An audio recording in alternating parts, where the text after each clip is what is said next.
curso, por otro lado, como saben, de docencia e investigación, en donde articulamos fenómenos que nos implican desde el estudio de la psiquis. Espera, que tengo que aceptar. Ahora que cambió, viste, el aceptar, me lo olvido y acepto después de una hora. Bueno, ya acepté. Bueno, entonces, el punto es, nos planteábamos pensándolo en función de dispositivos grupales de la índole del hospital de día. Lo cual, ayer hablábamos por la tarde de lo interesante que es pensar que no solo el psicoanálisis como doctrina, como teoría, como corpus teórico, da cuenta de fenómenos de lo psíquico. Y eso es absolutamente cierto. Lo que pasa es que el tiempo y las amplitudes nos tienen que ir llevando a redefinir, y ahora vamos a empezar a introducirnos en Green, ¿de qué hablamos cuando hablamos de psicoanálisis? Miren, yo puse acá una serie de libros. Miren, me los compré esta semana. Es el último libro publicado, post-mortem, de André Green, El pensamiento clínico. Ya vamos a hablar sobre pensar clínicamente. Para quien quiera empezar a leer a André Green, un consejo, que mira, no lo di en APA, me olvidé en APA, pero se los van a tener la primicia a ustedes. Hay un librito de Jacques André, es el director Jacques André, en donde escriben unos pibitos medio raros, medio desconocidos, como André Green,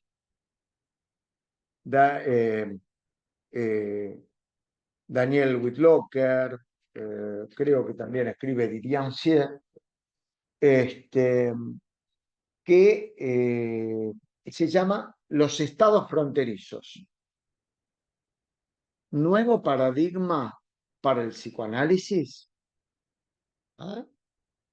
Esto se los aconsejo, más que nada, el artículo de André Green que hay acá, que poca gente lee, que es sencillito, y después Green se va a ir ocupando de algunos temas como, por ejemplo, la clínica psicoanalítica contemporánea. Ustedes verán, entonces, todo esto es como una introducción, como un preludio, a contarles un poco nuestra charla de ayer con Mónica, porque nos pusimos a hablar un ratito nomás, pero un ratito suficiente. Ustedes saben que en un ratito puede no pasar nada y en un ratito puede pasar todo, y a veces pasa todo cuando se habla del núcleo de las cuestiones. El punto sobre cuál es el fundamento de nuestra praxis lo podemos encontrar en el psicoanálisis o no. El punto es siempre poder ir al fundamento. Si nuestras teorías nos permiten ir al fundamento, entonces hay una diversidad de teorías. Nos pasa algo cuando hablamos de psicoanálisis, porque la gente suele pensar más que nada en términos del psicoanálisis y el hospital, digamos, en el psicoanalista clásico. ¿Se acuerdan de los dibujitos, las caricaturas? Con la pipa, la barba, callado la boca. Entonces dice, bueno, pero eso no tiene ningún tipo de aplicabilidad en el hospital. Lo que pasa es que ahí hay un proceso de, diría, minimización de lo que es el psicoanálisis. El psicoanálisis, miren, es un método terapéutico, un método de investigación que está fundado en un presupuesto que se transforma en supuesto en la clínica. Es decir, cuando uno atiende pacientes, que es que no somos uno, sino que somos dos, que no existe la unidad, sino que todos somos dos y que todos tenemos dos lógicas. Una lógica, que es la lógica consciente, de lo que se llama el proceso secundario. Hola, Juan. Buenos días. Andrea Vera y Natalia Gravel. Estamos, ahí quiere decir que están los tres. Buenísimo. Les decía entonces una lógica del proceso secundario, que es lo que llamamos conciencia, y otra lógica que es la lógica del inconsciente. Esa lógica del inconsciente en Freud surge a partir de la existencia de un inconsciente que deriva de la sexualidad infantil, planteado como fenómeno universal. Yo hago un repasito. Ese inconsciente pulsional que se va a encontrar con una defensa fundamental del yo, que se llama represión. Entonces ahí tenemos tres conceptos básicos del psicoanálisis. Sin eso no se puede hablar de psicoanálisis. Inconsciente, de origen sexual infantil, pulsional, ante el cual se alza una represión, con el establecimiento de una transferencia que tiene características peculiares en términos de transferencia psicoanalítica.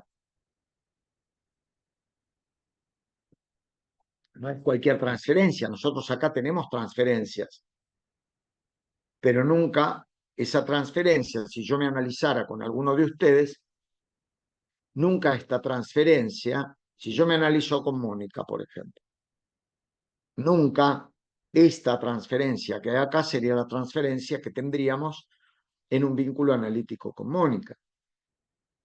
Porque esa transferencia siempre es resistencia. La transferencia en el análisis es resistencia. Y algunos dicen, pero otros ponemos énfasis, es que esa transferencia a la cual se contrapone de parte del analista una contratransferencia, siempre va a ser también comunicacional. Siempre nos va a comunicar algo. Hace un rato estoy atendiendo a un chico, un muchacho, un tipo de unos 30 años, con cosas como muy infantiles que tenían. Entonces, en ese momento, mi cabeza, la señora que saca a pasear a mi perro Gómez, vieron que últimamente lo nombro en todas las clases a mi perro Gómez, entra y a mí me viene a la cabeza la fantasía de que le podría comunicar al paciente cuánto está creciendo mi perro. Una fantasía. Entonces ahí me doy cuenta que ese desvío contratransferencial de mi atención era porque yo estaba reprimiendo decirle a mi paciente cuánto estaba creciendo él. Porque justamente de eso se trataba la sesión. Él estaba denodadamente tratando de mostrarme su propio crecimiento. Entonces le comuniqué el fenómeno relajadamente. Eso no inunda el campo de nada raro, porque es algo que ocurre dentro de un encuadre. Yo voy agregando cosas y en ese tipo de intervenciones se pueden pensar en términos interpretativos. Lo interpretativo radica centralmente en el encuentro de un nexo entre lo consciente y lo inconsciente, o sea, consistiría en hacer consciente lo inconsciente. Dejémoslo ahí, se pueden decir más cosas sobre esto. O sea, uno encuentra un nuevo nexo y se lo transmite al paciente. El analista es un aportador de nexos. ¿De qué trabajamos nosotros? De aportar nexos. Pero hay momentos muy cruciales en donde aportamos lo central del psicoanálisis, que es la construcción del pasado infantil olvidado. No el pasado infantil recordado. A ver, la primer clase, la magia de Emma y de Lu, nos tiene grabado como primera clase de APAMRA, psicoanálisis, fue la de los recuerdos encubridores. Los recuerdos que recordamos son encubridores. Los verdaderos recuerdos están olvidados y aparecen a través del ruido que producen en la transferencia. Barra contratransferencia del psicoanalista. Entonces, volviendo al hospital, todos nuestros pacientes tienen todos estos parámetros en la cabeza y uno, en distintos dispositivos, vamos a pensar juntos luego cuál es la transferencia en un dispositivo como el hospital de día, si ustedes tienen ganas, si quieren. Digamos, la aplicabilidad del psicoanálisis no tiene que ver con tirar a una persona sobre el diván, de una clase para Córdoba el viernes a las 5 de la tarde, en donde hablamos acerca del diván, de si el diván era necesario o no era necesario. No me voy a poner ahora a hablar del diván, pero sí a ponerme a hablar que el psicoanálisis es posible en el hospital. De hecho, montones de colegas. Ahora, cuando ustedes me dicen el psicoanálisis, y yo les digo que sí, porque el psicoanálisis es el que se juega en la cabeza del analista. No tiene nada que ver con ninguna circunspección ni con ninguna cosa de que en el consultorio y que si lo saludo, lo tuteo o no lo tuteo. Es decir, si en la cabeza del analista están bien instalados estos parámetros que tienen que ver con la escucha, bueno, entonces ustedes saben que para dar cuenta por ejemplo, de este tipo de fenómenos, apareció luego del seminario de Lacan, que comienza en 1960, un Lacan al que hay que reivindicar porque es un tipo que planteó lo que se llamaba Lucila Mónica, ahí está, que planteó algo que se llamaba el retorno a Freud. Yo no estoy muy de acuerdo con esa palabra, pero tampoco la voy a discutir ahora, porque no creo que haya que retornar de a donde uno nunca se fue. Pero sí la entiendo en el sentido de los desvaríos del psicoanálisis norteamericano, que por ejemplo, acorde a su tiempo, acorde a su cultura, había, diría, despojado al psicoanálisis de su corazón. El corazón del psicoanálisis es el conflicto. Sin conflicto no hay psicoanálisis.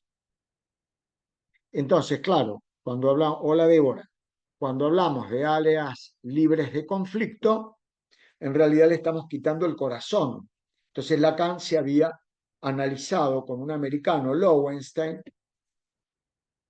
durante un tiempo. Nunca me quedó claro, para ser sincero, cuánto tiempo. Algunos dicen 6 meses, otros dicen 6 años. No lo sé. Por el carácter que tenía Lacan, no creo que 6 años. Pero el tema es que en un determinado momento Lowenstein lo desafía a Lacan. Le dice, ve a Lacan, usted es inanalizable. Entonces se va a Lacan del consultorio de Lowenstein y como una rebeldía al padre, digamos así, como una rebelión ante el padre, provoca lo que se denomina el retorno a Freud.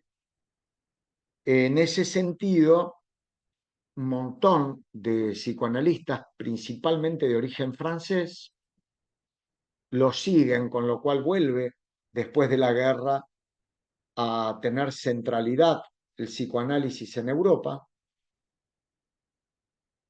Tengan en cuenta que la guerra termina en el 45, con lo cual estaba Klein haciendo ciertos esfuerzos en Inglaterra, los que habían podido quedar vivos en Centro Europa. Entonces el psicoanálisis norteamericano, Hartman, Chris, Lowenstein, empiezan a adquirir como más importancia en lo que se va a terminar denominando la psicología del yo, el psicoanálisis norteamericano. Entonces, uno podría decir que el mérito de Lacan es volver a reinstalar a Freud en el corazón del psicoanálisis en Europa, lo cual resultó muy interesante que ya en el 60, en la década del 60, él abre su seminario. Ustedes saben, Lacan escribió poco, escribió los escritos, el resto es seminarios, y escribió una obra maravillosa sobre la paranoia, que es el caso de la madre de Titien Sie, su tesis doctoral, que es el caso Aimé, que creo que el año pasado lo presentó fantásticamente Mónica Gamarra. Estaba bárbaro como lo presenta. La cosa es que hasta ahí iba todo bárbaro, hasta que Lacan se quiso alzar en el dueño de la titularidad. ¿Vieron como con un auto que uno tiene la titularidad, tiene un papel que dice que es tuyo? Bueno, Lacan compró el acta de titularidad del psicoanálisis, entonces algunos muñequitos que estudiaron con él durante mucho tiempo se le empezaron a revelar. Storiadis, Laplanche, Pontalí, Diriancier, Piero Lanier y André Grin. A partir de allí se produce el post-lacanismo, que va a inaugurar un nuevo momento, un nuevo paradigma, que es el que va a constituir hasta nuestros días el psicoanálisis contemporáneo. Digo dos palabras sobre el psicoanálisis contemporáneo y voy a ir a contarles dos o tres cositas de la historia de André Grin y por qué creo que por la vía del psicoanálisis contemporáneo uno puede pensar como un fundamento teórico posible al psicoanálisis de los fenómenos grupales, como puede ser en nuestro caso el hospital de día y otros dispositivos, las terapias de pareja, las terapias de grupo, las terapias familiares, las terapias multifamiliares. Y no sé por qué no se llaman psicoanálisis, pero también perfectamente podrían llamarse. No estoy diciendo que otras doctrinas u otras teorías no tengan fundamento. Nosotros con algunos colegas fundamos en el Hospital Borda en el año 1987, hace unos cuantos añitos, ¿no? Yo me recibí muy jovencito, lo que pasa, y siempre tuve esta inquietud de meterme y tratar de ver a ver qué es lo que se podía hacer, y fundamos el departamento de grupo y familia, perdón, familia y pareja, en el servicio de emergencias número 1 del Hospital Borda, en donde trabajábamos con parejas, con familias, y dije bien, con grupos de pacientes esquizofrénicos, lo cual es una experiencia impresionante, o otorgó por lo menos. Bueno, ¿en qué consiste? ¿Qué hace contemporáneo al psicoanálisis? Porque uno podría decir que el psicoanálisis contemporáneo es un psicoanálisis adecuado, un psicoanálisis correcto, por ejemplo, acorde a los desafíos y las posibilidades del tiempo en el que transcurre. Dos palabras importantes.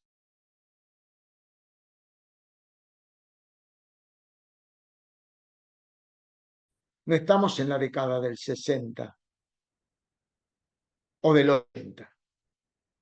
Estamos hoy, aquí, con lo que tenemos, con las posibilidades, con los recursos que tenemos, de menos y de más, hasta en los consultorios privados. Es difícil atender a un paciente más de una vez por semana. Yo cuando iba a entrar a APA, por mi analista no me autorizó a entrar a APA hasta que no hice 4 sesiones por semana. Así como lo están escuchando. 4 sesiones por semana. Entonces, eso hoy día es impracticable. A muchos de ustedes les pasará trabajar por obras sociales, etcétera. El acotamiento del tiempo, de la sesión, el tema de los honorarios que se cobran. Dejemos por un lado al margen inclusive todas las dificultades que plantea las diversas realidades socioeconómicas, políticas, hablo del mundo y de la posibilidad de ejercer el psicoanálisis. Por otro lado, las nuevas presentaciones clínicas, es decir, el dominio de las presentaciones clínicas, novedosas, a predominio narcisista, riesgo de suicidio, homicidio, ahí tenés, multifamiliar, claro, ahí dice Mayra. Teoría de García Jorge García Badraco, junto con Emilia Mitre, pero Jorge fue el fundador de la terapia multifamiliar. Ustedes saben que Jorge García Badraco estuvo a punto de ser presidente de la IPA y por la defección de alguien de APA no fue el presidente de la IPA, fue alguien de Activa, pero estuvo a punto, o sea, un tipo muy importante en el psicoanálisis argentino. Es decir, nosotros tenemos que reconocer que el psicoanálisis está en crisis, pero no solo hay que reconocer que el psicoanálisis está en crisis, un poco lo que hablábamos ayer, Mónica, sino que tenemos que ver, aparte de reconocerlo, qué hacemos con ese reconocimiento, o sea, qué pasos damos, cómo afrontamos ese desafío. Bueno, 2 o 3 cositas sobre André Green, para que tengan en claro parte de la historia de este hombre. Él nace un 12 de marzo de 1927 y muere el 22 de enero de 2012. Les recomiendo que lean, lo pueden googlear, un obituario, es decir, algo que se dice cuando una persona muere, que escribe Fernando Urribarri, las 2 veces con doble R, Urribarri, y que está en Google, y que es un desarrollo interesantísimo. Fernando se crió psicoanalíticamente al lado de Green, es de alguna forma su continuador, y Fernando fue designado por Green como la tercera persona que hablara el día que él muriera. Green nace en El Cairo, en Egipto. El papá era portugués, perdón, era español y la madre portuguesa. Lo que pasa es que el padre era embajador por eso nace en el Cairo. Pese a que se crió en un medio francófono, siempre vinculado a Francia, y de hecho él va la doble nacionalidad. No solo era egipcio, sino que también era francés. Hay algunas notas interesantes de sus pérdidas en su infancia temprana que nos llevan a la hipótesis sobre qué motivo lo llevó a Green a concretamente plantearse la posibilidad del trauma psíquico temprano, en función de algunas cosas que le pasaron. Miren, primero podemos empezar por el apellido. Green, que se escribe igual que verde en inglés, por eso muchas personas que no leyeron a Green creen que es un autor inglés. Lo salva la E de André, pero muchos creen que es Green por verde. No, lo que pasa es lo siguiente, él era Gren, con una sola E. La familia tenía una sola E. ¿Vieron? Yo parezco Jorge Rial con estas cosas de intrusos en el psicoanálisis, pero tiene su importancia, porque el apellido paterno es el tótem. Freud escribe en el 13, tótem y tabú, y la herencia directa que recibimos de pertenencia a la casa paterna es nuestro apellido paterno. O sea, de ahí viene Lacan con su significante nombre del padre. Le tendría que haber puesto apellido, pero lo llamó nombre, no importa. En nosotros es el tótem. Entonces, un tío, hermano del padre, plantea, porque Green era judío, sefaradí, absolutamente ateo, pero judío, de pertenencia cultural al judaísmo, igual que Freud. Freud también era ateo. Toma la decisión de que para que parezca más judío el apellido, ponerle otra E. O sea que ya partimos de la base de que él nace con un apellido cambiado. No era Green, era Gren. Ese es un hecho importante. Otro hecho importante es que una tía de él muere quemada cuando él era muy bebé, muy niño. Y posteriormente su hermana mayor, eran 4 hermanos, él era el menor,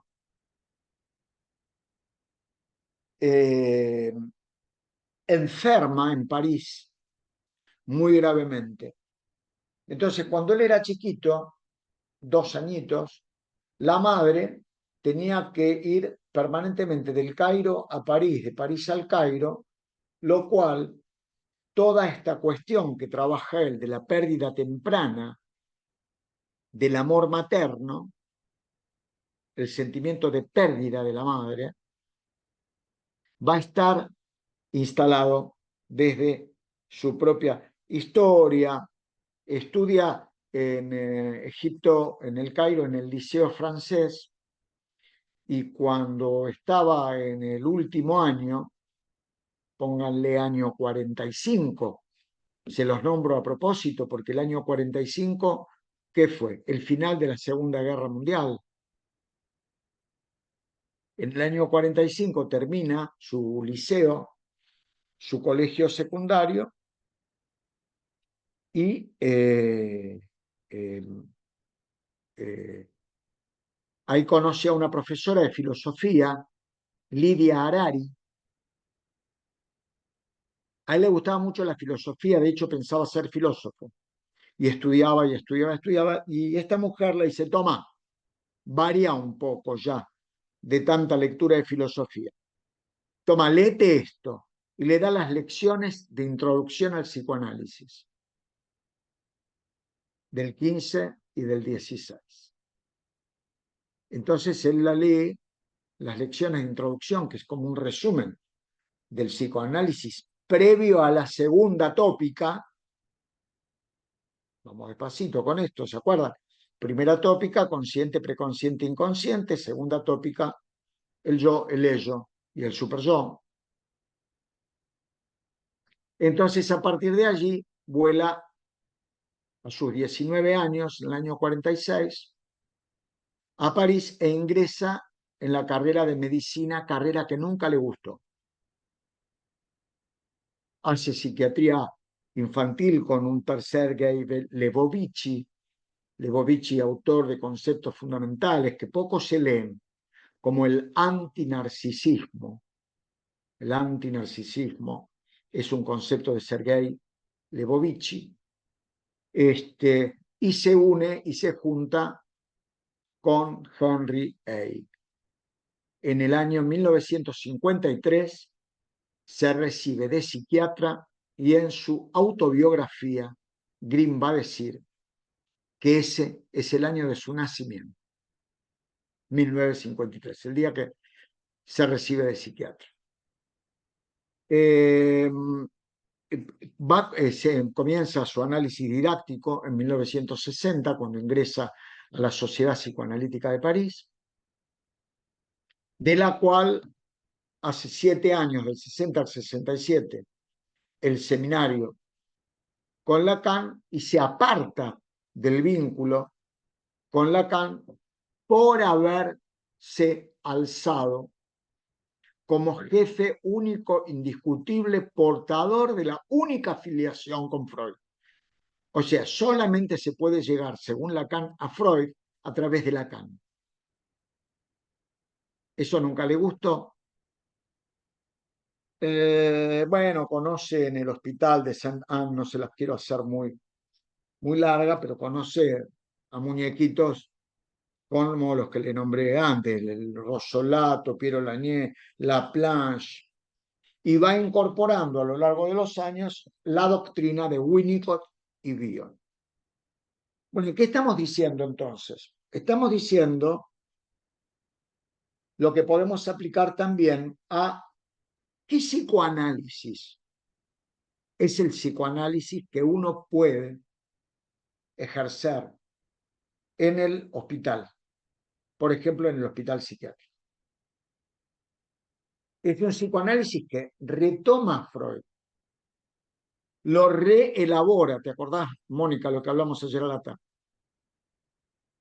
Lo amplía y lo pluraliza. Nosotros, cuando les contaba antes la experiencia en el Borda, con pareja y familia, usábamos la escuela sistémica, la escuela de Palo Alto, la escuela de la paradoja. Por ejemplo, en Chile, Eugenia, creo que la otra vez lo dije cuando tuvimos la reunión, hay una escuela que es la escuela del intersubjetivismo, que es muy interesante, que pone el acento. Los chilenos tienen en general dos cuestiones muy interesantes dentro del psicoanálisis. La apoyatura que hacen en Sándor Ferenczi. Ferenczi es un autor muy importante, muy bien desarrollado por algunos grupos psicoanalíticos chilenos, y el intersubjetivismo. Lo que pasa es que Green lo que nos va a decir es que después de la muerte de Freud se produce en el psicoanálisis una crisis melancólica, en donde distintos autores se quisieron adueñar del legado de Freud. Melanie Klein, Jacques Lacan,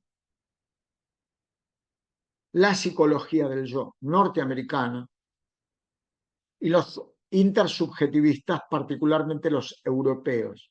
Por ejemplo, Caes, René Caes.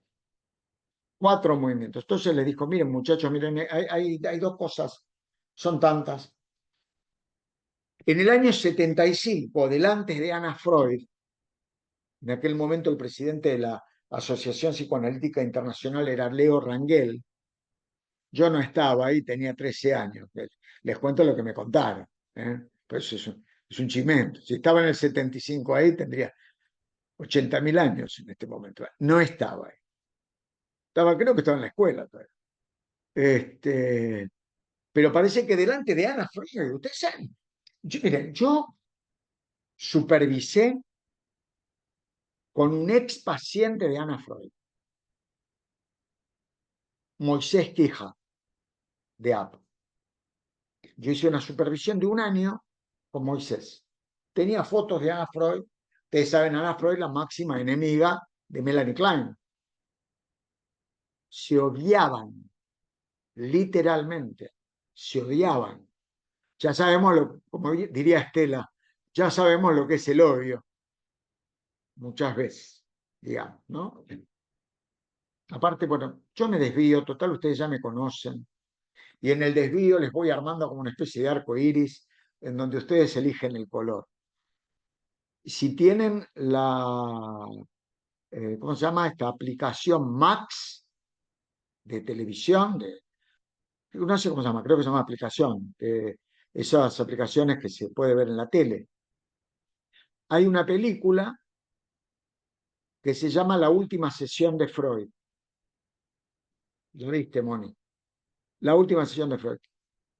Nada más y nada menos que Anthony Hopkins. Ahí ustedes van a tener un perfil real de cómo era Freud. El más heterodoxo de los psicoanalistas. No le importaba un bledo la ortodoxia. Le importaba dar respuesta a la clínica. Bueno, volviendo al 75, Green les dice en la cara a Ana Freud y Leo Rangel que era como decir, qué sé yo, el premio Nobel en psicoanálisis de la época, no fue premio Nobel, pero es una forma de decir, y le dice, señores, yo vengo a traer una mala y una buena noticia. La mala noticia es que el psicoanálisis está en crisis. Así ya no va. La segunda es que hay forma de solucionar. Es apoyándonos en Freud. Esta palabra no es menor. Apoyatura. Porque ustedes saben que el fundamento del amor, hay dos bases para fundar el amor. Una base que se llama de apuntalamiento o apoyatura y otra que es narcisista. Hasta ese momento el amor a Freud era un amor narcisista. Era mi Freud kleiniano, mi Freud lacaniano, mi Freud intersubjetivista, mi Freud psicología del yo. Entonces él dice, dejémonos de joder, que de quien tenemos que hablar es de nuestro Freud. Entonces, me gustaría que aprendan estas 4 palabras. Retomar, reelaborar, ampliar y pluralizar a Freud. Ese es el psicoanálisis que se puede aplicar en el hospital. Ese es el psicoanálisis que los terapeutas pueden tener en la cabeza de la conceptualización freudiana a la luz de fenómenos novedosos. Y Green hace mucho, no nos podemos hablar de todo Green.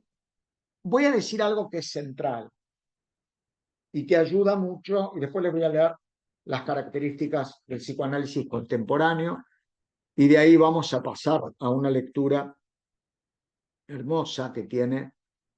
Por favor, repetí los 4 conceptos. ¿Cómo no, Juan José? Esto es de Daniel Ambra, ¿eh?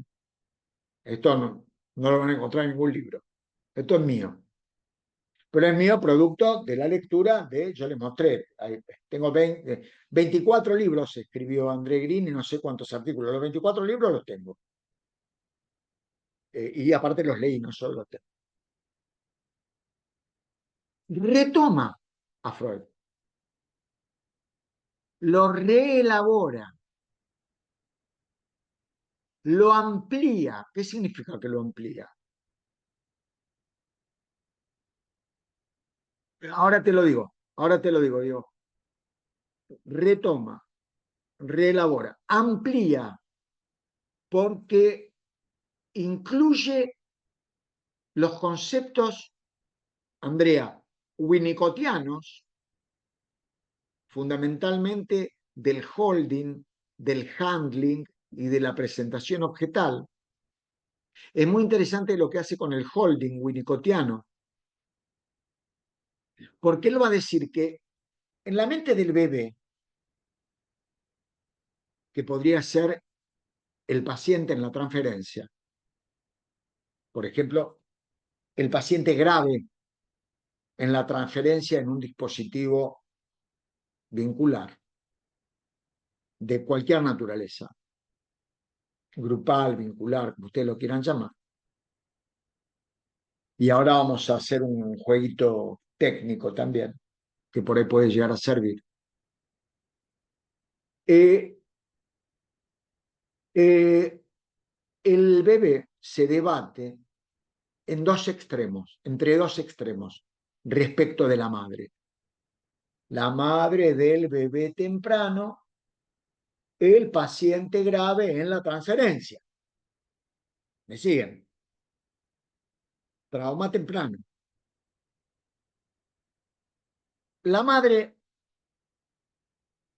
para el bebé o está presente o está perdida. Es decir, se debate entre esas dos posiciones, presencia o pérdida. Hay, y no me cataloguen por esto políticamente, por favor, una tercera posición. Esa tercera posición es la posición de la ausencia. ¿Qué quiere decir con esto, Green? Que el bebé no nace con una representación de ausencia. ¿Qué significa la ausencia? La ausencia es ese estado de pérdida transitoria. Hasta tanto no es pérdida, sino ausencia. A ver, la madre excesivamente presente está perdida. El exceso de madre es pérdida de la madre. La madre sobreprotectora daña tanto o más que la madre desprotectora. La madre protectora no, porque la madre protectora es la que está, pero también la que se puede ir y luego volver. En este interjuego de acercamiento y alejamiento se va constituyendo psíquicamente una representación fundamental, que es la representación de ausencia. Los pacientes graves dan cuenta de la ausencia de representación de ausencia. Vuelvo. Los pacientes graves, y esto lo toma Green de Lacan, el concepto de ausencia de la madre, la ausencia de representación de ausencia. La ausencia debe ser representada. Yo siempre digo, la ausencia en la mente es, ojalá estuviera Estela para que me ayudara a decirlo mejor, cuando se hace una escultura se hace un molde previamente y después al molde no sé lo que le pones adentro y termina siendo escultura. Ese molde de la madre es el que puede quedar grabado en la cabeza del bebé cuando la madre se ausenta. Vamos a una escenita. Siempre digo la misma, pero me parece bastante lógica. Y la vamos a complicar un poco. La madre está con el bebito, lo está cuidando, le está calentando la mema, qué sé yo, qué sé cuándo, lo que usted quiera. O preparando las tetas también para poder dar, y el bebé se pone a llorar. O le dan ganas de ir a hacer caca, o ir a hacer pis. Entonces, la madre de un border me perdonan una mala palabra? Puedo, ¿no? Se caga encima, pero no se aparta del bebé. Entonces, ¿qué le quita al bebé? Criterio de realidad. Claro, si el bebé se está por caer de cabeza, romperse la mollera, pues, sí, está bien, se queda, pero eso es otra cosa. El tema es esto del exceso en la presencia, porque todos tendemos a pensar que la pérdida sería como el problema, perder a la madre en la infancia. Pero también se la pierde cuando está excesivamente presente. ¿Por qué?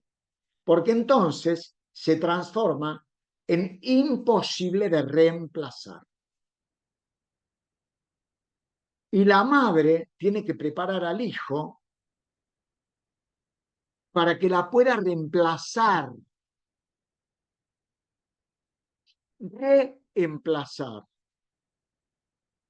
con esta cosa tan contingente del significante, si queremos tomar una palabra lacaniana. Ustedes fíjense que reemplazar es cambiar, pero reemplazar es volver a colocar, reemplazar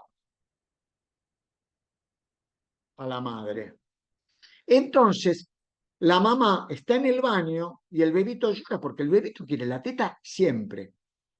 ¿Cuándo no quiere el bebito la teta? Nunca. Siempre quiere teta.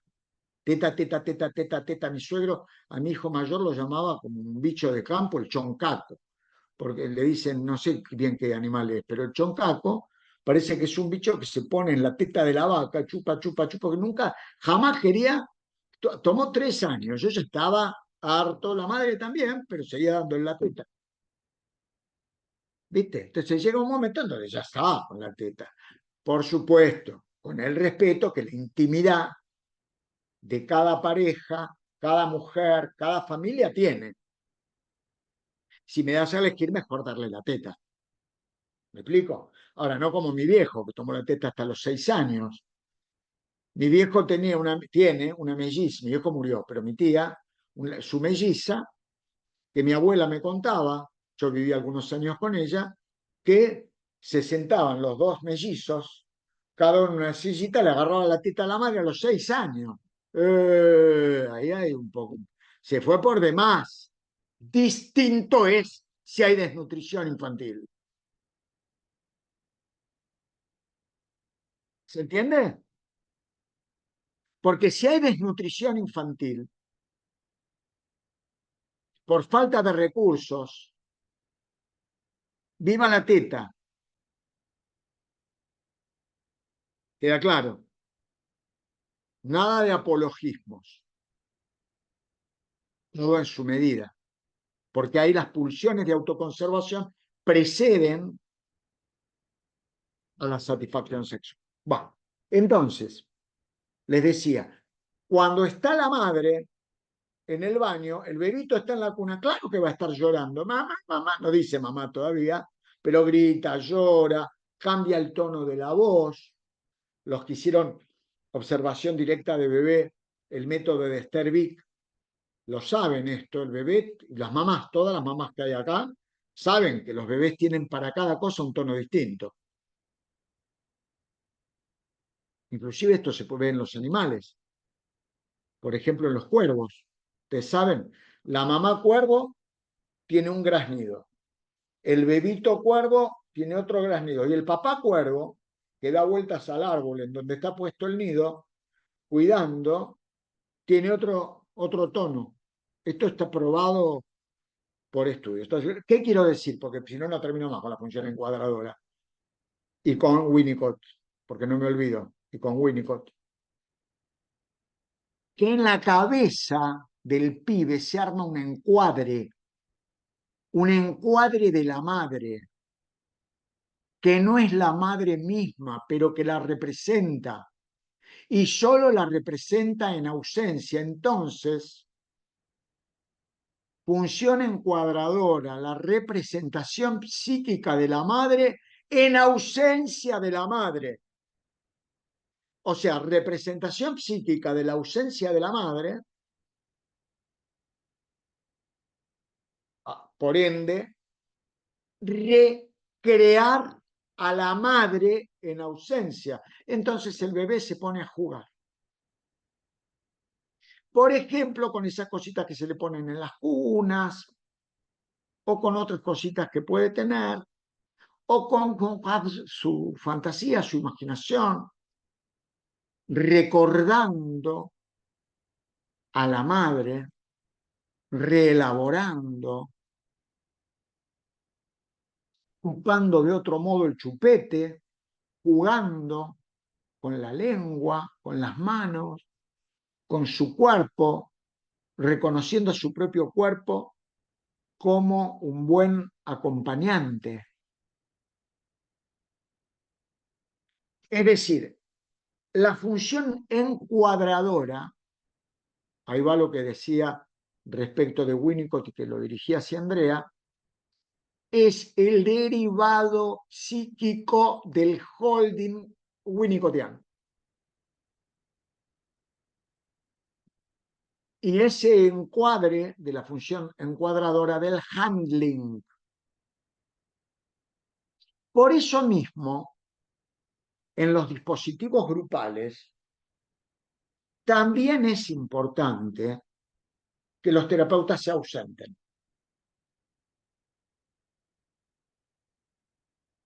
O sea, un terapeuta que está permanentemente encima, conocemos todo, la legalidad, los problemas que nos pueden generar, quilombos, ya lo sabemos eso. Estamos hablando quizás de un modelo medio ideal, que a veces se puede reproducir, inclusive para la medicación. Los psiquiatras tenemos que empezar, cuando trabajamos en el hospital, a proponernos, por ejemplo, que la medicación también sea objeto de debate en grupos. No que los pacientes se mediquen, no estoy diciendo eso, pero que debatamos, sí, porque a mí lo que pasa es que no me hizo bien la risperidona que me dio doctor el de enfrente, pero vos sos pelotudo, a mí me hizo bárbaro, yo puedo dormir, bueno, pero porque a mí me pasan cosas, pero a ver, el terapeuta, pero ¿qué es lo que te pasa para que la risperidona? Entonces podemos, decía Freud sobre la pulsión, el objeto es lo más contingente, es decir, lo más variable. La medicación puede ser un tema que puede perder esa cosa sacra de la química del medicamento y poder ser tema en un hospital. Uno de los principales temas que tienen los pacientes es la medicación. ¿O no, chicas? Es uno de los principales temas. Yo hice guardia años en el Borda. En el Borda yo fui médico de planta y de guardia. Nunca trabajé poniendo el cuerpo como ponen Leo, Moni, Andrea, todos en los distintos que están en el hospital, Mariana, etcétera. En el Moyano no. En el Moyano siempre hice docencia. Entré en la época de Sisto y sobreviví varias gestiones, digamos. Pero digo, me acuerdo cuando me saludó Sisto, por primera vez, y ahí arranqué dando, qué sé yo, una clase, debo haber hablado. Lo más probable es que debo haber hablado, no me acuerdo, pero debo haber hablado de la represión o algo por el estilo. Lo que les quiero decir es que en el hospital de día, también, como en cualquier otro dispositivo, la ausencia del terapeuta lo hacemos, se conversa en el grupo. Si alguna empezó con cloxapina, ahí está, mira vos, lo que me dice acá Gabriela. Y eso es lo que hay que hacer en el, ¿sabés quién lo hace en el Borda? Que el otro día vi que salió en una película, porque siempre le gustó la cosa de... Lo vimos con Estela, un amigo mío, hace años, que lo invité a la jornada que hicimos del Moyano. Guillermo Honig se llama, trabaja así. Él tiene trabajos presentados en APSA. Prepárenlo ustedes, para APSA, para donde quieran, para presentar. porque es muy importante, porque trabajamos así desde Moyano, dale, pero escríbanlo, porque ese es un aporte muy importante que pueden hacer, importantísimo. Hay nada escrito sobre eso, nada escrito. Entonces, es un aporte importante. Entonces, conclusión. Es impracticable el psicoanálisis en el hospital, pero ¿qué hablamos cuando hablamos de psicoanálisis? Mire, cuando yo hablo de psicoanálisis hoy, en donde la palabra más importante es hoy, hablo de un psicoanálisis contemporáneo, que vuelve, retoma, reelabora, amplía y pluraliza su apuntalamiento en Freud. Miren, se los voy a decir como se me ocurrió el otro día. Fui a sacar una fotocopia para lo que presenté en Córdoba. Acá tengo la fotocopia. Y cuando venía, esas cosas que pasan cuando uno tuvo una madre suficientemente ausente. Ya no estamos suficientemente buenas solo, o como dijo algún que otro autor, suficientemente mala. Yo diría, de un modo bien winnicottiano-griniano, fueron amigos, Winnicott y Green, suficientemente ausente. Venía caminando de la fotocopiadora y se me ocurrieron dos cosas. Primero, que yo había leído que la clase era sobre psicoanálisis sin diván, y era psicoanalista sin diván, lo cual cambia totalmente la perspectiva, porque tiene que ver qué le pasa al psicoanalista sin el uso del diván. Totalmente aplicable al hospital. Y luego, desde este lugar de una madre suficientemente ausente, que es de donde proviene la creatividad. Porque al proceso primario, que tendría que ver con lo inconsciente, y al proceso secundario, que tendría que ver con la conciencia, hay procesos intermedios que enlazan ambos procesos, a los cuales se conoce como procesos terciarios, que están caracterizados por la creatividad. En ese lugar de ausencia de la madre adviene la creatividad. En el psicosomático, ese lugar de ausencia está obturado. Entonces, bloqueada la creatividad, aparece la lesión en el órgano. El acto creativo es la enfermedad. Mira qué acto creativo, para eso mejor no creamos. Entonces, este psicoanálisis contemporáneo tiene estas características. Esto es algo mío. Está basado en un pensamiento clínico freudiano pluralista. Pensamiento y clínico son opuestos en realidad, porque la clínica es una observación y el pensamiento es una elucidación. Lo que pasa es que en el análisis contemporáneo uno va pensando mientras trabaja y trabaja mientras va pensando. ¿Se entiende?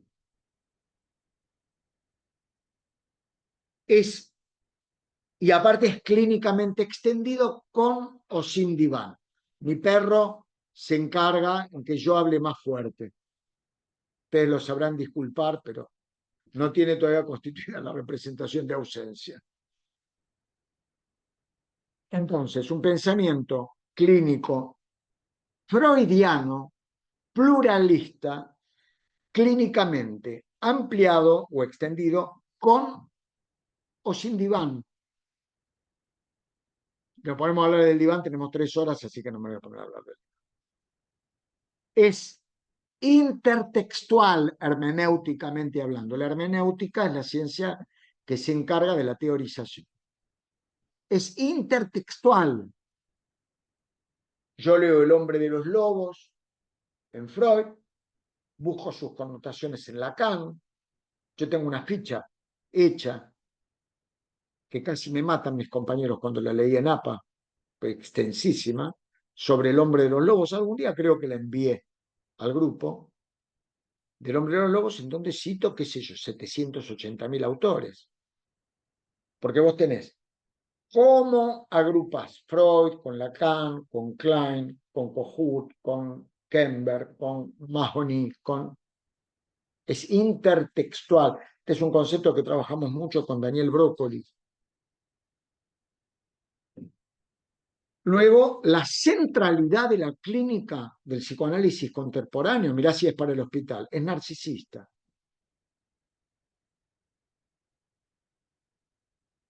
El eje está puesto en lo somático y en el acto. Las principales manifestaciones del psicoanálisis contemporáneo son en el soma y en el acto, lo que se va a llamar la patología blanca. Estamos hablando ahora de lleno de pacientes con funcionamiento fronterizo. Porque el psicótico, como el neurótico, son patología roja. Hay contenido. Acá estamos en un archipiélago de islas que no están rodeadas por mar.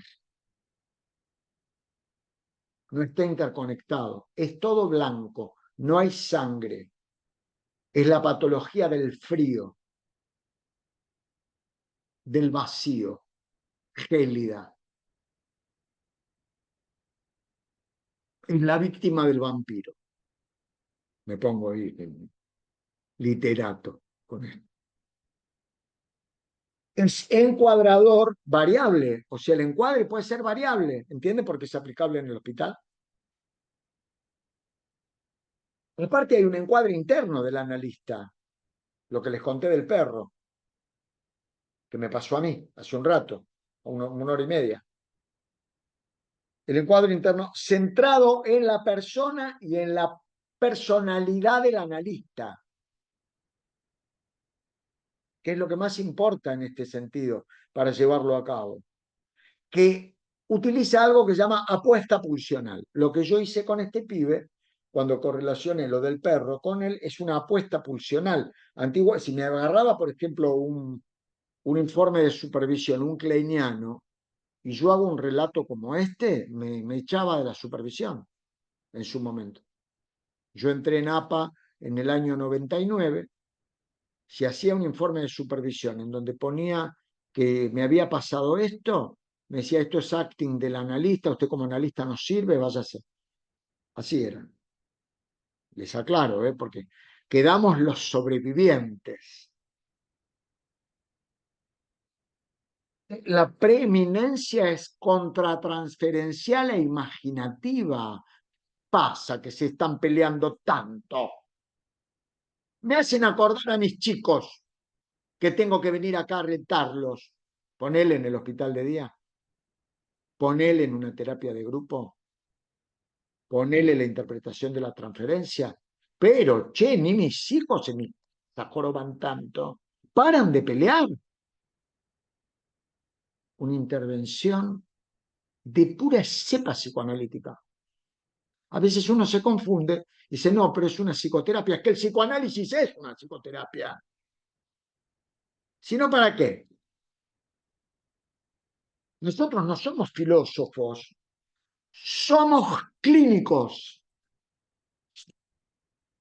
No somos ni filósofos, ni, cuando ejercemos la profesión me refiero, ni somos religiosos, ni siquiera somos científicos. Somos psicoterapeutas. El psicoanalista, y al que no le guste se jode, como dice la canción, el psicoanalista es un psicoterapeuta, lo cual no valida crítica que tengo para Cambridge, que la voy a hacer pública también. ¿Cómo que no?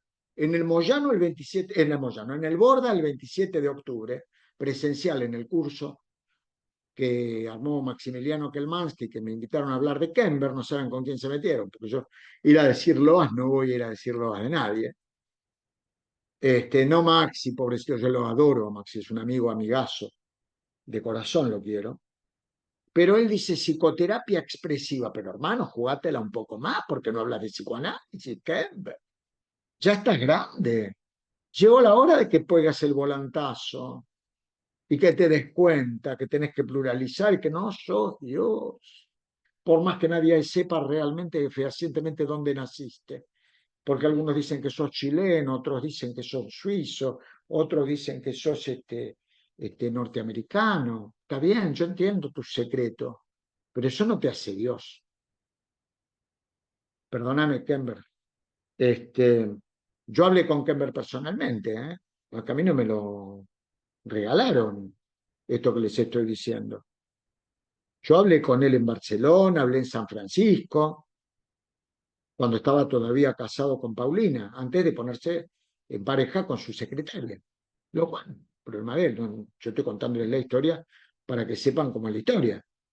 Paulina, una de las especialistas más grandes, Paulina Kember, de niños fronterizos. Una bocha, ¿sabe? Mucho más que Kember. Perdón, Kember, pero yo vos sabés. Se lo dije a él, no lo voy a decir acá. No así, a él no se lo dije así. Estaba asumiendo como presidente de IPA, no le iba a decir eso. Es complejo respecto al método, es diacrónico y pluralista en acto. Diacrónico porque no es temporal. No se puede hacer como con la obra de Freud, que vos vas siguiendo un concepto y van evolucionando las tópicas y qué sé yo. No diacrónico, algo que lees al principio de la obra, lo resignificás sobre el final de la obra y te tenés que ir a la mitad. Así se lee Grimm. Quien pretenda estudiar a Grimm está perdido. ¿Vieron lo que les acabo de decir? O sea, no estudien a Grimm. Grimm es una experiencia que se adquiere en grupos de estudio, en charlas como la que tenemos ahora. Pero te volvés loco directamente, porque te deja los conceptos por la mitad y te los reanuda hacia el final de la obra. Es de inserción sociocultural, no está por fuera de su tiempo. Es ético, en el sentido de que responde a la ética de una escucha psicoanalítica, independientemente de que la intervención sea efectivamente una intervención psicoanalítica o no. Y lo fundamental no es solo intrasubjetivo, sino que es intra e intersubjetivo.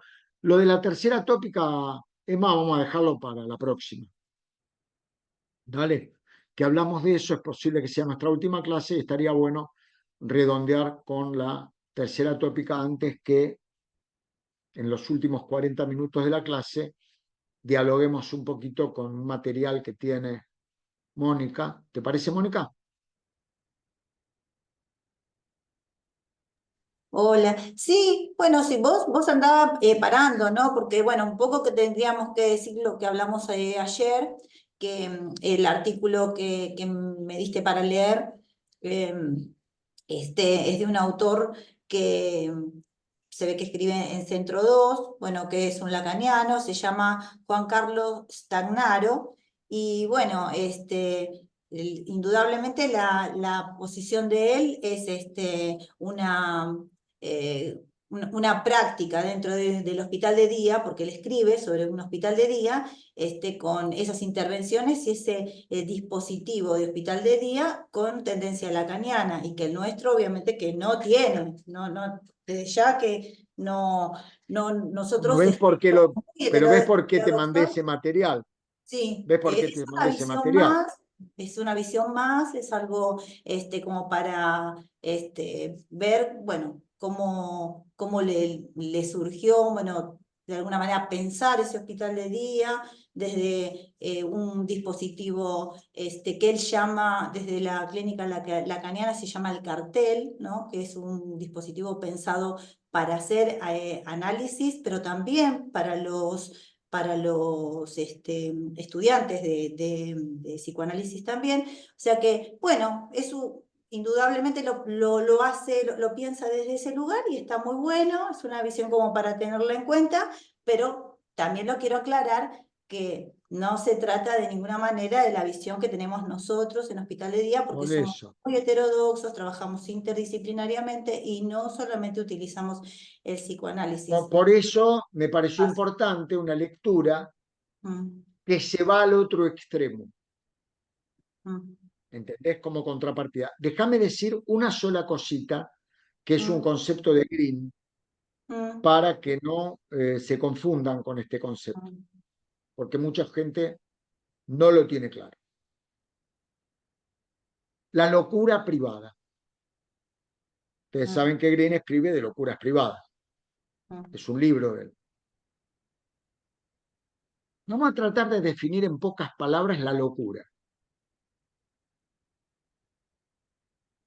Ya sabemos que la psicosis puede pensarse como estructura, puede pensarse como modo de funcionamiento, que es como mejor me gusta a mí verlo, que es una pérdida que consiste en una operación ante el fracaso de la represión de desestimación o desmentida de la realidad,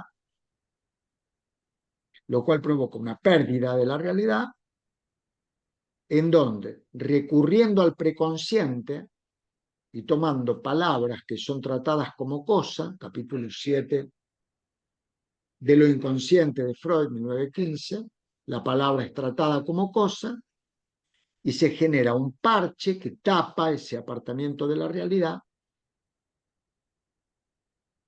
que puede constituir el delirio y las alucinaciones. Eso es la psicosis. mm. ¿Por qué es patología roja? Porque hay representación. Hay representación. En cambio, en la patología blanca del fronterizo, gobierna lo irrepresentable. Es decir, aquello que no adquirió representación y que constituye parte del ello no, que digamos, la parte del ello que no contiene lo reprimido. El ello, el modelo del huevo, es un pedazo, como si fuera la yema del huevo así grandota, que un pedacito es lo reprimido, otro pedacito es lo filogenético y todo el resto es lo irrepresentable. Por eso no tiene dibujito. Eso irrepresentable vuelve muchas veces como acto, como soma.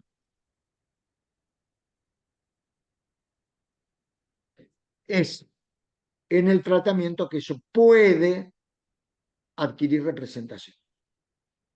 Entonces uno ve a mi paciente que habla sola, que consulta porque se dio cuenta que habla sola. Y las amigas le dicen, che, boluda, recién te das cuenta que habla sola, hace 15 años que habla sola. Pero ella recién se dio cuenta que habla sola. Entonces se agarra la cabeza y consulta porque entonces ese hablar sola, vamos a ver qué representa. Todavía no lo sabemos. Lo que les quería decir que ojo con la locura privada, porque la locura, a diferencia de la psicosis, es un extravío pasional que altera el juicio, altera el juicio y el raciocinio. Por ejemplo, el enamoramiento o locura de amor es un extravío pasional que altera la razón. Cantaba Horacio Guaraní. Hay amor, viento norte que enloquece la razón. Horacio Guaraní sabía Green. Pero la locura privada solamente se da en la transferencia, en los movimientos de la transferencia contra transferencia con el analista. No hay locura privada por fuera de la transferencia. No es que la locura privada es la que hace el tipo encerrado en la casa. Eso es otra cosa. El término locura privada debe reservarse para los movimientos pasionales que alteran el juicio y el raciocinio de un sujeto en transferencia. Es decir, es un fenómeno que descubre el análisis, la locura privada. Después, un millón de ejemplos. Bueno, la próxima vamos a hablar, va a ser un lindo cierre con la tercera tópica. Hoy no podemos porque, bueno, uno va tratando de clarificar esto. ¿Y qué te pareció al final, Moni, entonces, el artículo? A ver, estoy así. Sí. El artículo, bueno, el artículo está interesante, habla un poco de, bueno, qué es lo que produce, lo que se trata de producir en ese espacio, en ese dispositivo, y bueno, y habla un poco de, empieza a preguntarse esto, ¿no? Como algo que aparece general, ¿no? Dice, psicología de las masas, Freud viene a contrarrestarse posteriormente con el malestar en la cultura, ¿no? Cuando habla también y retoma un poco el artículo que vimos el sábado de el porqué de la guerra, ¿no? Entonces él dice algo que es pensado para todos, como un dispositivo de hospital de día, por ejemplo, en el caso que él comenta específicamente, dice, es pensado para todos este dispositivo, pero no un para todos que sea universal, sino que este universal, que si bien es para todos, no para todos, para todo el mundo, porque hay requisitos también para ingresar a ese dispositivo, por ejemplo, que las personas estén compensadas, bueno, pone unas cuantas características de la admisión para ese dispositivo específico. Dice algo pensado para todos, no es para todos, sino se toma en cuenta la singularidad del caso. Y si no se puede tomar estas particularidades pensándose en algo para todos. Es para todos, sí, pero no de la misma manera. Se toma en cuenta esa singularidad del sujeto, reemerge, ¿no? Resurge, tomándose en cuenta, entonces, habla del amor, habla de cómo el dispositivo aparece, como vos decís, ¿no? Tratando de buscar, vos dijiste esa palabra que me gustó mucho, que cuando se habla de amor, se habla de apoyatura. Bueno, la apoyatura del dispositivo que presenta es determinado por sus otros, que son pares, otros chiquitos, ¿no? No el gran otro, sino los otros chiquitos, y cómo aparecen también los profesionales, de alguna manera cobijando, apoyando, y dándole lugar a una escucha, no solamente desde el dispositivo grupal, sino también desde las terapias individuales. Y entonces es un para todos, pero no para todos igual. Y entonces hay lugar para la posición subjetiva, ¿no? Escuchar al sujeto, reemerger la particularidad dentro de cada singularidad del sujeto. A mí me encantó. La verdad es que, bueno, vos sabés que a mí Lacan me gusta, pero me gustó la mirada. No es la nuestra, vuelvo a repetir, nosotros utilizamos otro tipo de técnicas, pero la verdad es que me parece algo, no sé, como la visión me parece fantástica. No sé, me parece buena, desde el lugar Claro, que porque es para pensar. rescata la Sí. subjetividad. Sí, sí, sí, rescata la intersubjetividad, toma en cuenta, dice que, por ejemplo, critica el ideal del yo, ¿no? Porque dice que el ideal del yo funciona como una ley, ¿no? Pero esa ley en el dispositivo debe ser tomada más que nada, no como eh, como la obligación, pone un ejemplo, dice así como el policía del adicto. ¿No? No como una ley, ¿no? Pone esa metáfora, dice, no como el policía del adicto, sino, y se aparece como transformando esa ley en derecho. Y entonces estos sujetos que acceden a ese dispositivo toman la posición de tales, ¿sí? No por el cumplimiento en sí mismo, sino por sentirse sujetos de derecho, ¿no? Que es distinto, ¿no? Tomar las riendas de su propio tratamiento a partir de la toma de conciencia de su propia subjetividad. Y entonces, bueno, barrar, hacerse preguntas, ¿no? Incorporar una nueva visión. Bueno, me parece que esa es la idea que este autor trata de elaborar cuando Él habla habla del cartel. del hospital de día y la clínica de los Bordes. Sí, dijo, en realidad hablaba de varias, dice, no solamente el hospital de día para los psicóticos, sino también podemos ver trastornos alimentarios, podemos ver, bueno, hablaba del caso de los adictos, ¿no? De las adicciones y otros tipos, ¿no? De cuestiones que hoy en día también pueden tratarse en distintos hospitales de día, ¿no? Bueno. Distinto al nuestro, que solamente, ¿no? Trabajamos específicamente, como te contamos, ¿no? Psicosis. Psicosis, porque ya no, ¿Cómo ya te sería en el contamos caso de la vez ustedes? pasada. ¿Cómo? ¿Cómo sería el ¿Cómo caso? es en el caso de ustedes, a diferencia del planteo de este tipo?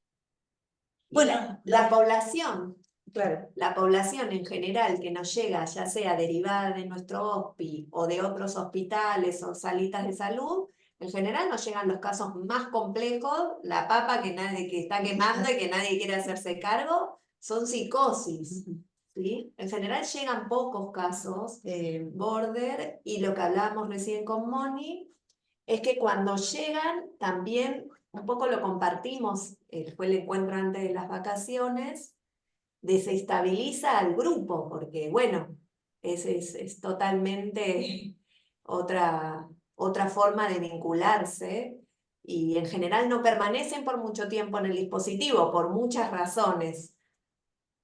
Entonces es como tenemos que aprovechar el tiempo que tenemos más cortito para hacer intervenciones bien específicas, y bueno, es distinto. Igual yo pensaba esto que comentaba Moni, no sé qué opina el resto, pero en principio, bueno, es verdad que no es nuestra población, pero sí trabajamos en ese paradigma, el de derechos humanos y el de pensar la construcción desde la singularidad, porque al fin y al cabo no, no hay, Sujeto singular. Sí, claro. claro. No, y aparte el tema de la agrupabilidad, lo que vimos la vez pasada, en este artículo también se habla de eso, ¿no? Bueno, ¿qué pasa? ¿Cómo Habla se un construye? segundo que necesito tomar un papel. Yo te estoy escuchando, ¿eh? Aunque no me Sí. veas. ¿Sí?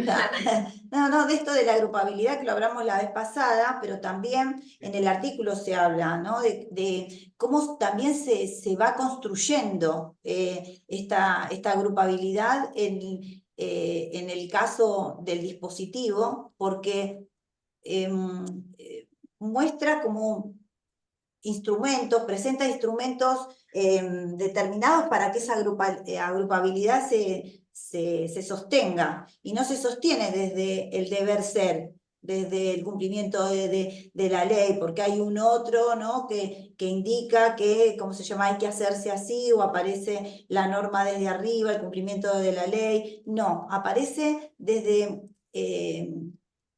a ver, ¿cómo lo dice? No me acuerdo las palabras que utiliza. A ver si puedo mirar mientras. A ver, agrega algo vos, mientras lo busco, porque quiero Sí, yo decirlo como lo dijo pensaba él. puntualmente con el caso de la psicosis, sí, creo que es más el super yo de afuera, necesitamos marcar el encuadre, los límites, estar recordando, no surge tanto, o sea, desde ya que el objetivo sería que surja más desde las propias usuarias, pero bueno, creo que es un mayor desafío, Ah, a según ver. nuestra experiencia.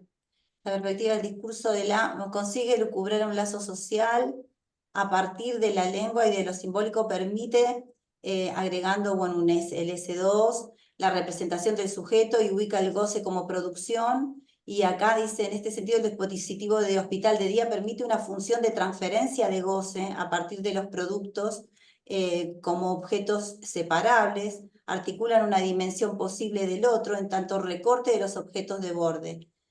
Esto es posible a partir de un andamiaje discursivo que permite que para cada uno el dispositivo tenga una diversa significación y que fije un sentido. Esto es para explicar que dice, si bien sostiene un universal, un para todos, que hace posible la inscripción de la singularidad, el sujeto y su particularidad de goce. A mí me pareció que está bueno, ¿no? Creo que es una mirada, ¿no? Como, no sé, me parece que apuntando a la responsabilidad del sujeto también, ¿no? En la continuidad de su tratamiento, de tomar cartas él mismo en el asunto de ser artífice de su propio destino, pero también, ¿no? Siendo un sujeto responsable. Si decide venir a un hospital de día y hacer su tratamiento, bueno, pero no porque hay alguien que lo obligue, sino porque él se pone como, Sí, a ver, no me están saliendo las palabras, ¿no? hablamos el encuentro pasado, que tenía que ver con esto de que en las entrevistas de admisión hablamos de cierta voluntad, con muchas comillas, que la persona tenga. Y creo que, Daniel, vos hablaste, no me acuerdo si de demanda o de deseo, lo pusiste más en términos psicoanalíticos, me parece, no me acuerdo exactamente. Claro, bueno, Demanda no. sería una Como construcción de demanda no, puede ser de deseo. De deseo. deseo, que bueno, es un intento de que eso aparezca, ¿no? Porque lo que nos ha dado la experiencia de cuando eso no aparece, al menos en un tono, llamémoslo como un gris, o un intento de, la realidad es que la persona en la práctica y sus referentes afectivos no pueden sostener el tratamiento finalmente y terminan abandonándolo, con lo cual probablemente dejando la medicación y o descompensándose, y bueno, llega como después los casos cada vez más crónicos, ¿no? Que vuelven probablemente a internarse y así. Entonces esta voluntad, desde ya que no nos llega divina la persona y bueno, no hay mucho para hacer. Intentamos que eso aparezca en la admisión para que después poder trabajarlo efectivamente. A mí lo que me pasa con estos casos, bueno, que el texto que Mónica trae, es que también hacer responsable no solo a la singularidad de la persona, sino, bueno, como una mirada más social, ¿sí? Pensar que esta Sin duda. persona, bueno, es producto de una familia, la familia que le ha tocado, que puede ser con las presencias o ausencias que hablabas hace un rato, como le ha tocado, de una comunidad, de un barrio, de un contexto, de un país. Bueno, también hacernos responsables eh, desde lo comunitario y responsabilizar en términos de, bueno, intentar también trabajar, salvando las distancias, de paso lo comento porque me parece interesante. La semana pasada hubo una jornada de salud mental en la UBA que organizó la gente que bueno, que a partir de estas gestiones que hay a nivel ciudad y nación, se están armando muchos encuentros entre gremios, distintos espacios, organizaciones, y bueno, estuvo la gente del MOI, Movimiento de Ocupantes e Inquilinos, la gente de Frente de Artistas del Borda, y paso el chivo, si quieren después lo paso en el grupo, están armando ahora una jornada de salud mental, el 13 y 14 de septiembre, que vamos a ir con Hospital de Día. Digo, para quienes quieran, me parece que es una propuesta como interesante, que tiene que ver con esto, ¿no? A ver qué otra pata desde lo comunitario podemos construir más allá de la individualidad del tratamiento. Y después, octubre, noviembre, están armando movidas en distintas provincias. Afortunados somos que en Ciudad lo van a hacer, porque vieron que Chapalmalal, no sabemos si lo cerraron, lo vendieron o qué van a hacer con ese terreno, pero bueno, descentralizaron la organización porque ya no tienen disponible, y uniendo a lo que hablábamos, me parece como sumamente importante, porque en estos espacios no solo podemos como eventualmente salir de lo que yo llamo endogamia, ¿no? Como hospitalaria, que tenemos hospital céntrica, esa mirada para quienes trabajamos en el hospi, sino también lo que se genera como en el encuentro como más informal, con los usuarios, entre profesionales, ¿no? También de cómo pensar otras formas sobre todo en este contexto en que la salud mental y sus leyes están siendo tan cuestionadas con este nuevo protocolo de personas en situación de calle. Digo, salir, no sé, quizás en este curso que sé que le dan mucha importancia a los sujetos, pero me parece que ahí también tenemos que, No, lo comunitario ¿no? también. Como Sí, repensar no, de lo comunitario también. qué otras formas también de construir salud. Por supuesto, Sí. por supuesto. Y saber que todos tenemos un mismo oponente que Mm, puede tomar formas internalizadas o externalizadas, algunas externalizadas como representantes claros de la maldad, que es un mm, tema para poder estudiar y estudiar muy a fondo, el problema del mal y de la maldad, que son formas, por eso no hay contraposición entre el psicoanálisis, que en realidad el psicoanálisis nació del barro, no, no nació en palacios aristocráticos, nació en el barro del antisemitismo vienés, en donde Jacob, el padre de Freud, un antisemita le quita la kipá, la tira al piso y lo obliga a agacharse para levantarla. Y eso funda la idea de parricidio en Freud y más adelante el que nos aúna, y en esto podemos utilizar el concepto de super, de lo que vos estás hablando y que lo que nos aúna a todos es también de esta externalización de los superyoes a nivel, vamos a decir así, comunitario, a nivel comunitario, o sea, no es lo mismo que quien modele, no sé cómo, no me sale la palabra, dispositivos de salud o lo que fuera, esté en representación, es decir, anclado en quien representa, que en otro lugar, en un lugar superyoico.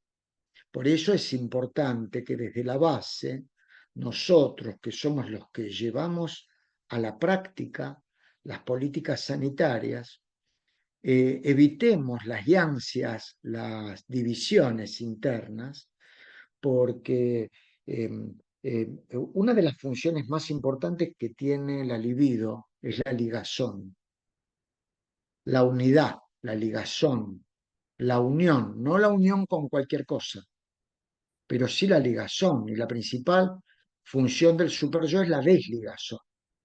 Es decir, que en el punto en el cual sintamos que ante un mismo objeto de trabajo, secundariamente de estudio, primariamente de trabajo, nuestras hipótesis, nuestras teorías, por el hecho de no ser complementarias, no se enfrentan, ahí es donde gobierna mejor el superyo, tanto en el sujeto, en las agrupaciones, en todo, eso puede pensarse a nivel comunitario.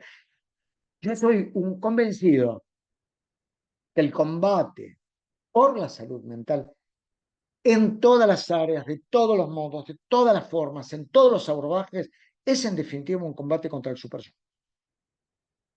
Y por ejemplo, si se quiere pensar a nivel social, digamos así, el superyo tiene expresiones manifiestas en varias manifestaciones que van más allá de la subjetividad. Fíjense, por ejemplo, una manifestación muy clara, no individual, del superyo es la mafia.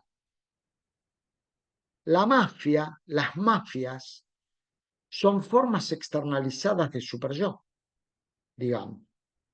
En donde ustedes saben que nunca dos mafias conviven en un mismo territorio, porque si hay algo que no se puede tener son dos superyo, porque el superyo no es tonto, está lleno de caldo puro de pulsión de muerte, pero bien juntito. Al que nos desune es a uno mismo, y ahí nos quita la pulsionalidad para la lucha, por ejemplo, contra la enfermedad mental. Por otro lado, quería, tomando un poco lo que estamos hablando y para ir ya cerrando, recordar algo que trajeron las personas de Hospital de Día, sobre cuando hablaban de los criterios de agrupabilidad de un fronterizo y digo coincidir totalmente en ese sentido. Lo que yo quiero decirles es algo que es importante tener en cuenta y que quizás genere una apertura, a sabiendas de lo que nos comentaban desde Hospital de Día, como son las características, llamémosle, tomando al Moyano como modelo de nuestro Hospital de Día, digamos, ¿no? Tomando ese fundamento, lo que tenemos que tener en cuenta es ojo con los fronterizos, porque hay un ser fronterizo y hay un estar fronterizo. Un neurótico puede tener un funcionamiento fronterizo, es decir, empeora. Y un psicótico puede tener un funcionamiento fronterizo, es decir, mejora. Cuando un psicótico tiene un funcionamiento fronterizo, se pone violento, se pone hostil, etcétera, etcétera, aunque parezca una paradoja, es porque está mejorando. Tengan en cuenta esto, por ejemplo, al autor que estábamos tocando, Green, habla de funcionamientos fronterizos. Claro, cuando ustedes se van luego a las investigaciones de un tipo que se llamaba Grinker, Green, K-E-R, Grinker, y colaboradores, hicieron una clasificación de pacientes borderline en donde, dividido en 4, el número 1 es el border a forma neurótica, el número 2 es el border propiamente dicho, el 3 es la personalidad como sí, y el 4 es el borde de la forma psicótica. Con lo cual, qué interesante ver si el funcionamiento de alguien es fronterizo en forma permanente o transitoria. Porque supongamos en un dispositivo como hospital de día, un fronterizo, o por ejemplo terapia a corto plazo, o sea, estos dispositivos mismos de psicoterapia grupal, una persona con funcionamiento fronterizo puede ser alguien que puede virar ese funcionamiento. Miren, para hacerla corte, con esto vamos a terminar. Las características, tengan en cuenta estas características del funcionamiento fronterizo. Ustedes saben que hay un patrón persistente de relaciones, de imagen corporal y emociones inestable. ¿Qué es lo más estable en un fronterizo? La inestabilidad. ¿Querías decir algo, Miriam?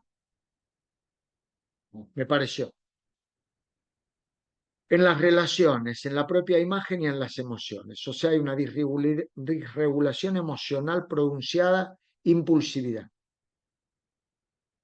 ¿Y uno qué va a encontrar en esos esfuerzos desesperados para evitar el abandono real o imaginario? Uno va a encontrar una imagen o un sentido de sí mismo inestable, una impulsividad por lo menos en 2 áreas del funcionamiento psíquico, la sexualidad, por ejemplo. Uno ve promiscuidad hetero u homosexual o hetero y homosexual, por ejemplo, con alto riesgo de contracción de HIV. En el Borda, por ejemplo, veíamos en las escaleras los tipos teniendo entre sí relaciones sin protección en forma impulsiva. Miren ustedes, si los voy a corroborar clínicamente, los que estén en el hospital, véanlo. Cuanto mayor impulsividad sexual, no estoy hablando de sexualidad ni de género, estoy hablando de impulsividad que pone en riesgo la vida, inclusive. ¿Sí? Cuando un psicótico está más impulsivo, delira y alucina menos. ¿Qué me contás? La pulsión de muerte se satisface en el acto, yo diría. ¿Sí? Bueno, otro. Comportamientos, por ejemplo, gastos compulsivos podrían ser distintas áreas. Juego ahora, la ludopatía. ¿Ustedes saben lo que es hoy día? se han conectado con la ludopatía infantil. Yo entiendo niños, muchos niños. Le cargan los papás la sube o le cargan el mercado pago, se llama, el mercado pago, con una plata y los pibes jugando a las apuestas de fútbol en la escuela. Cambio de época. Locura. ¿Estamos ante la locura? Estamos ante algo que es peor que la locura. Ante la naturalización de la locura. Eso es peor que la locura. Naturalizar el nazismo es peor que el nazismo. Naturalizar la locura es peor que la locura. Daniel, Comportamientos y gestos. acá sí viene una pregunta que quisiera hacerte en cuanto a la grupabilidad en los dispositivos, hospital de día, de internación, de pacientes psicóticos y pacientes borderline, en cuanto a esta de diferencia de funcionamiento. ¿Cómo hacemos en eso? Si lo podemos ir pensando por ahí para la próxima clase o cómo Me puede parece ser. bárbaro. Me parece ¿Mm? bárbaro. Quedan solo dos criterios, chicas, nada más, no quiero dejar de decirlo. Acuérdense, comportamientos, pensamientos, intentos suicidas o de automutilación. En nuestro medio, en Europa es otra cosa. Rápidos Ajá. cambios en el estado de ánimo. Ojo con la confusión que existe ahora que está de moda para vender litio, los bipolares. Vieron que ahora está de moda, somos todos bipolares. Entonces, también en los bordes hay cambios de estado de ánimo rápido, inmediato. No, porque de verdad es para vender litio eso. Después todo el mundo toma litio. ¿Qué te pasa? Me pica el cuero cabelludo, toma litio. Cualquier cosa. Con tal de vender carbonato de litio, cualquier cosa. Y de 600 miligramos para arriba. Pues se acaba antes la caja. Ira inapropiadamente intensa o problemas para el control de la ira, sentimiento persistente de vacío, pensamientos paranoides. Termino con esto, la famosa frase de Kember, justamente para definir el fronterizo, cuando dice multineurosis con psicosis puntiforme, con un rasgo psicótico. La próxima dejamos para la grupabilidad, para la... y creo que Mónica subió el artículo. Sí, ya lo subió. Lo subió y si te parece, Mónica, lo compartimos después también, podemos compartirlo en el chat. ¿Sí? Bueno, hasta Sí, sí, el ya lo último compartimos, ya lo miércoles. subimos y en el chat también. Así que nosotros nos tenemos que 100 retirar. Así puntos. que Sí, nos Muchísimas vamos gracias. todos, A gracias. hasta todos, luego. Muchas Y un gracias, abrazo. un Nos cariño. vemos, hasta luego, hasta luego. Que estén bien. gracias. Ustedes también. Chao, gracias. Chao. Hasta luego. Hasta Chao, luego. chao, gracias, chao.